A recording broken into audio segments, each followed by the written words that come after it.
सतयुग के आखिरी नारायण उसको संपत्ति होती है? Does the last Narayan of the golden age have property? है? उसको संपत्ति नहीं होती है। He doesn't.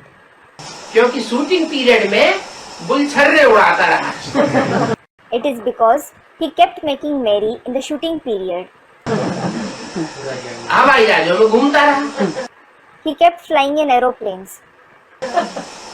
जो मनन चिंतन मंथन ज्ञान का करना था मुरलियों का, वो मुरलियों का मनन चिंतन मंथन नहीं किया।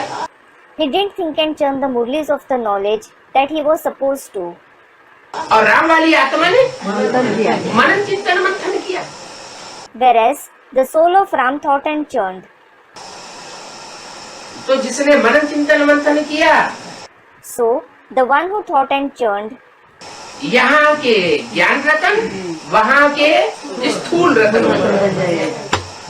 the gems of knowledge here will become the physical gems there.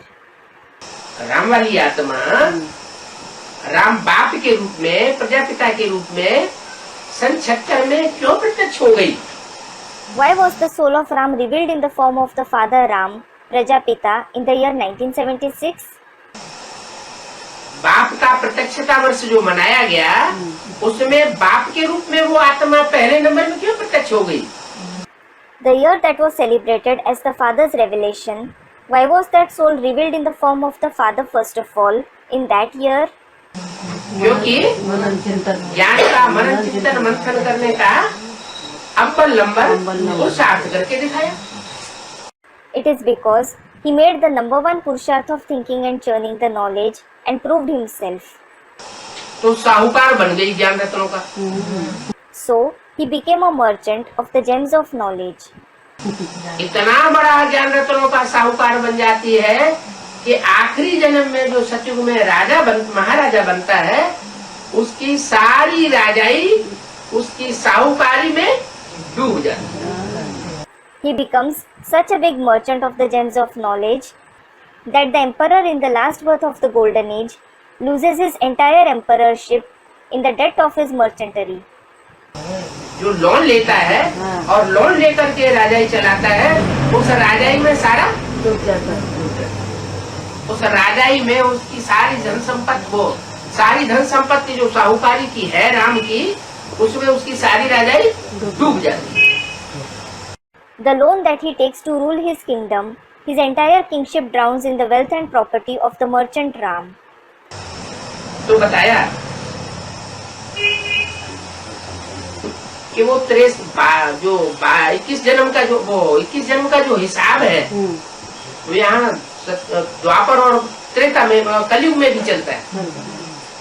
So it was said, the account of 21 births continues here, even in the copper and the iron age.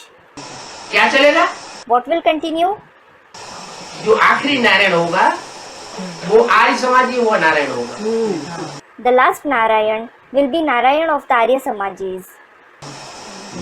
आर्य समाजी कलयुग के अंत में फिर राजाई प्राप्त करते हैं। Arya Samajis attain the kingship at the end of the Iron Age. उनको कहते हैं Kaurav Congress government. They are called the Kaurav Congress government.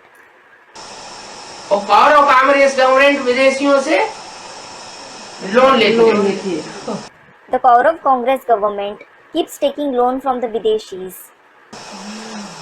और लोन लेकर के भारत के ऊपर ढेर सारा जो कर्जा चढ़ता है, उससे विदेशियों के दबाव में रहकर के चलना पड़ता है।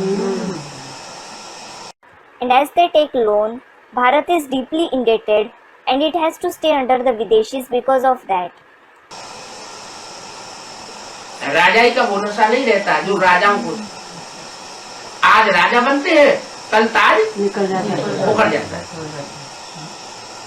They don't have that elation of kingship that the kings had. They become a king today and their crown is taken off tomorrow.